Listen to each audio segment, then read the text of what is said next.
தோன்றின் புகழோடு தோன்றுக அஃதிலார் தோன்றலின் தோன்றாமை நன்று. சாதாரண மனிதர்கள் புதைக்கப்படுகிறார்கள், சாதனை மனிதர்களோ விதைக்கப்படுகிறார்கள். டாக்டர் APJ அப்துல் கலாம் ஐயா அவர்கள் 1931 அக்டோபர் 15 தமிழ்நாட்டின் கடைக்கோடியில் உள்ள ராமேஸ்வரத்தில் ஜெயினுல்லாபுத்தீன் மற்றும் ஆசியம்மாள் தம்பதியினருக்கு மகனாக பிறந்தார். இந்தியாவின் அணு விஞ்ஞானி, அறிவியலாசிரியர், குடியரசுத் தலைவர் என பன்முகத்தன்மை கொண்டவராக விளங்கினார். வந்தே மாதரம் என்பது அன்றைய சுதந்திரம், மாற்றம் வந்தே தீரும் என்பது இன்றைய இளைஞர்களின் தாரக மந்திரம். கனவு காணுங்கள், கனவு என்பது நீ தூக்கத்தில் காண்பது அல்ல, உன்னை தூங்க விடாமல் செய்வது எதுவோ அதுவே கனவு என்றார் நம் முன்னாள் குடியரசுத் தலைவர் டாக்டர் APJ அப்துல் கலாம் ஐயா அவர்கள். இப்பூமியில் மனிதர்களாக பிறந்த நாம் அனைவரும் தினம் தினம் வெவ்வேறு எண்ணற்ற கனவு கண்டு கொண்டுதான் இருக்கிறோம். சிறு வயதில் கலாம் கண்ட கனவுதான் அவரை இந்திய குடியரசுத் தலைவர் மாளிகைக்கு கொண்டு சென்றது.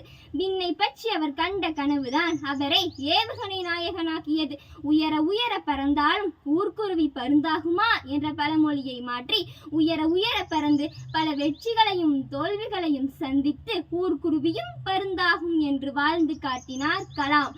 வறண்ட பூமி கண்ட காவேரி வறுமையில் துளிர்த்த வாடாமலர். சராசரி கல்வியோடு தினசரியை வீடு வீடாய் போட்டவர். பின்னாளில் முக்கிய செய்தியானவர். சோதனைகளில் சோர்ந்து போகாமல் அறிவியலோடு சாதனை படியேறிய சாமானியர்.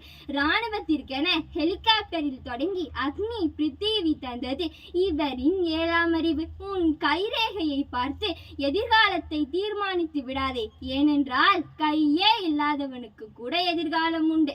இந்தியாவில் உள்ள 130 கோடி மக்களின் முகத்தில் 130 கோடி புன்னகையை காண வேண்டும் என்பதுதான் என் கனவு என்றார் கலாம். விதைத்தவன் உறங்கினாலும் விதைகள் உறங்குவதில்லை என்ற கூற்றை மெய்ப்பிக்கும் வகையில் கடந்த சில ஆண்டுகளில் இளைஞர்களின் எழுச்சி மற்றும் பல மாற்றங்கள் நிகழ்ந்த வண்ணம் இருப்பது ஒருபுறம் இருக்க, 2020 நெருங்கும் போதே சிலரின் மனதில் வல்லரசு இந்தியா 2020 என்ற இவரின் கனவு கனவாகவே போய்விடுமோ என்ற ஓர் ஐயம் ஏற்பட துவங்கியது.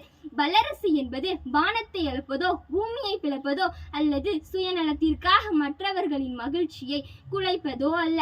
அது மக்களின் அடிப்படை மகிழ்ச்சியிலும் அவர்களை மகிழ்ச்சியிலும் திகைக்கச் செய்வதுமே ஆகும்.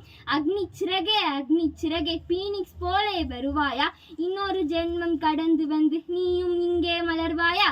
ஆசியம்மாவின் ஆசை மகனே, இளைய சமுதாய தலைவனே, ஈடு இணை இல்லா முதல்வனே, சரித்திரம் படைத்த நாயகனே, பல்லாயிரம் கோடி சலாம் சலாம், எங்கள் மதியின் குருவே அப்துல் கலாம், அப்துல் கலாம், அப்துல் கலாம். நன்றி, வணக்கம்.